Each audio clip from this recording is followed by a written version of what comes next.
Hi കൂട്ടുകാരെ, എല്ലാവർക്കും അവർ ഹവൻ്റെ പുതിയൊരു വീഡിയോയിലേക്ക് സ്വാഗതം. അങ്ങനെ എല്ലാവരും സുഖമായിരിക്കുന്നു വിശ്വസിക്കുന്നു. ഞങ്ങളും ഇവിടെ സുഖമായിരിക്കുന്നു. അങ്ങനെ മഴയൊക്കെ മാറി വെയിലൊക്കെ വന്ന് തുടങ്ങിയിട്ടുണ്ട്. പിന്നെ ശ്രീകൃഷ്ണ ജയന്തിയാണ്. അപ്പോൾ മഴ മാറി കാണിച്ചത് നല്ല നല്ല വെട്ടുണ്ട്. അപ്പോൾ നല്ല വെയിലാണ്. കുഞ്ഞിൻ്റെ തുണിയൊക്കെ വിരിച്ചിട്ടുണ്ട്. അപ്പോൾ അങ്ങനെ ഞങ്ങൾ ഇന്നൊരു പായസം ഉണ്ടാക്കാൻ പോവാണ്. ഓണക്കിറ്റിൽ കിട്ടിയ ഒരു പായസം മിക്സ് ഉണ്ട്, അത് വെക്കാമെന്ന് വെച്ചു. അപ്പോൾ അമ്മ അറിഞ്ഞ് വെയിലത്തോരം വെക്കാമെന്ന് പറഞ്ഞിട്ട് അപ്പോൾ അതോടെ നിന്ന് കുറച്ച് ഇലയും പറിച്ചുകൊണ്ട് വന്നിട്ടുണ്ട്. സാമ്പാർ ചെയ്യാൻ ഞങ്ങൾക്ക് ഇവിടെ പറയാറ്, നിങ്ങളെന്താ പറയുക അറിയത്തില്ല. ഇതാണ് ആ ഓണക്കിറ്റിൽ കിട്ടിയ പായസം മിക്സിൻ്റെ ചൂട്. അപ്പോൾ ഇത് സേമിയ പായസത്തിൻ്റെയാണ്. ഇത് വലിയ പണിയൊന്നുമില്ല. കറി കെട്ടി പേര് 2 ഗ്ലാസ് പാലിലാവുന്ന തോന്നുന്നു. അങ്ങനെ ഞാൻ പാക്കൊക്കെ പൊട്ടി പാൽ തിളപ്പിച്ച് വെച്ചിട്ടുണ്ടായിരുന്നു. അപ്പോൾ തിളപ്പിച്ച പാലിലേക്ക് ഞാൻ മിക്സ് ഒഴിച്ചു കൊടുത്തു. എന്നിട്ട് ലോ ഫ്ലെയിമിലിട്ട് തിളപ്പിച്ച് കുറുക്കിയെടുക്കുകയാണ് ചെയ്യുന്നത്. അപ്പോൾ മോന് ഭയങ്കര ഇഷ്ടമാണ് പായസം. അപ്പോൾ ഞാൻ കുറേ ദിവസമായി പറഞ്ഞു ഓണത്തിൻ്റെ പായസം കിട്ടിയാൽ അത് കഴിഞ്ഞപ്പോൾ തൊട്ടേ എന്ന് പറയുന്നു. അങ്ങനെ പായസം ഇട്ട് മിക്സ് ആക്കുകയാണ്.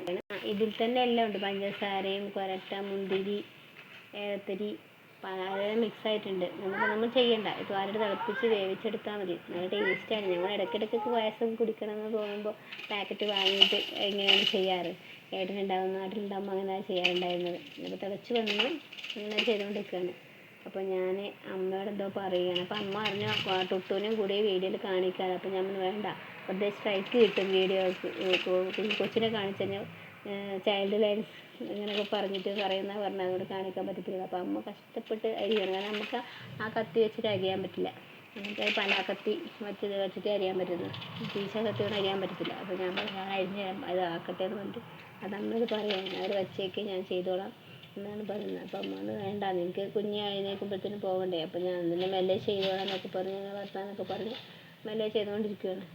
അപ്പം അമ്മ എന്നൊരു യൂട്യൂബ് കൊച്ചുങ്ങളെ കാണിക്കാൻ പറ്റില്ല. അപ്പോൾ കൊച്ചുങ്ങളെ കാണിക്കാൻ പറഞ്ഞു ഭയങ്കര ഇതാണ്, നമ്മൾ കൊച്ചുങ്ങളെ ഉപദ്രവിക്കുന്നതൊക്കെ പറഞ്ഞിട്ട് അങ്ങനെ എന്തോരം വീഡിയോസൊക്കെ കാണുന്നതുകൊണ്ട് ഭയങ്കര പോളിസി ലിസൻസ് ആണെന്നൊക്കെ പറഞ്ഞ് അവൻ ഇത് ബോധ്യപ്പെടുത്തുക. ഇതാ പായസം ഏകദേശം റെഡി ആയിട്ടുണ്ട്. ഞാൻ ഇളക്കി നോക്കുവാണ്. എന്ത് കാണും, 5 മിനിറ്റിൻ്റെ വേവേ ഉള്ളൂ. അത്ര നേരം വേണ്ടത്തുള്ളൂ. പിന്നെ അടുക്കളയൊക്കെ പൊട്ടിപ്പൊളിഞ്ഞു. നമ്മൾ വാടക വീടായതുകൊണ്ട് നമ്മൾ പുതിയ വീടൊക്കെ കിട്ടുമ്പോൾ സെറ്റപ്പ് ആക്കാമെന്ന് വെച്ചിട്ടുണ്ട്. വാടക വീട്ടിൽ 6000 രൂപ വാടക എടുത്തിട്ടാണ് നിൽക്കുന്നത്. പൊട്ടിപ്പൊളിയുമ്പോൾ കുറേശ്ശൊക്കെ പൊളിഞ്ഞൊക്കെ മാറി തുടങ്ങി. ഇപ്പം പെയിൻ്റ് അടിക്കണം എന്നൊക്കെ പറയുന്നുണ്ടായിരുന്നു, ചെയ്യുമായിരിക്കും. അപ്പോൾ ഇതെങ്ങനെ പായസം ആയിട്ടുണ്ട്. അപ്പോൾ ഇവിടെ ഒരാൾ വെയിറ്റ് ചെയ്യുന്നുണ്ട്, താഴത്തെ ഒരാൾ വെയിറ്റ് ചെയ്യുന്നുണ്ട്. ടുട്ടൂസ് വെയിറ്റ് ചെയ്യുന്നുണ്ട്. പായസം പാത്രമായിട്ട് നിൽക്കുന്നുണ്ട്. ഞാൻ കാണിക്കാത്തത് കൊണ്ടാണ്. കാണിച്ചു കഴിഞ്ഞാൽ പിന്നെ അത് ഓഫാവും. ഈ കമൻറ്റ് തിളച്ച് വന്നിട്ടുണ്ട്. അപ്പോൾ ഞാൻ കുറച്ച് മോഡിഫൈ ചെയ്യാൻ വേണ്ടി കുറച്ച് നെയ്യ് എടുത്തിട്ട് കശുവണ്ടി മുന്തിരി അതിലിട്ട് വഴറ്റിയിട്ട് എടുക്കുക. അപ്പോൾ ഇത്രയും ടേസ്റ്റ് കിട്ടും. അപ്പോൾ നെയ്യ് മാത്രം ജസ്റ്റ് ഒന്ന് വേണമെന്ന് വിചാരിച്ചത്. അപ്പോൾ ഞങ്ങൾക്ക് കശുവണ്ടി മുന്തിരിയൊക്കെ ഉണ്ടായിരുന്നു ഓണത്തിന് സദ്യ ആക്കുമ്പോൾ കൊണ്ടുവന്നിട്ടുണ്ടായിരുന്നു. അപ്പോൾ ഞാൻ വിചാരിച്ചു അതൊക്കെ വെച്ച് കുറച്ച് ഡെക്കറേഷൻ ആക്കാമെന്ന് വെച്ച് അങ്ങനെ ചെയ്തതാണ്.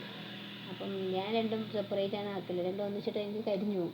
അതെനിക്ക് എപ്പോഴും ഉള്ള മിസ്റ്റേക്കാണ്. അപ്പോൾ അതുകൊണ്ട് ഞാൻ വിചാരിച്ചു വേറെ വേറെ ആക്കിയിട്ട് ചെയ്യാമെന്ന് വെച്ചിട്ട് അങ്ങനെ ചെയ്യുകയാണ്. അപ്പോൾ കൺമണി അവിടെ ട്യൂഷൻ എടുക്കുന്നുണ്ട്, കൊച്ചു വന്ന് ട്യൂഷൻ എടുക്കുന്നത്. അപ്പോൾ അതുകൊണ്ട് അവളെയും കൂടി കാണാത്തത്, അല്ലെങ്കിൽ അവളും കൂടി എത്തി നോക്കിയേനെ. ഇപ്പോൾ പായസം രണ്ടും പാത്രം കൊണ്ട് വന്ന് നിന്നേനെ. അപ്പം ഇത് കടുക് വറുക്കുമ്പോഴൊക്കെ എടുത്ത് തിളച്ചിട്ട് നല്ലതാക്കി വെച്ചു. അപ്പോൾ ഇതാണ് ഫൈനൽ ലുക്ക്. അപ്പം ഇഷ്ടപ്പെട്ടെങ്കിൽ ലൈക്ക് ചെയ്യുക, ഷെയർ ചെയ്യുക, കമൻറ്റ് ചെയ്യുക. Okay, by.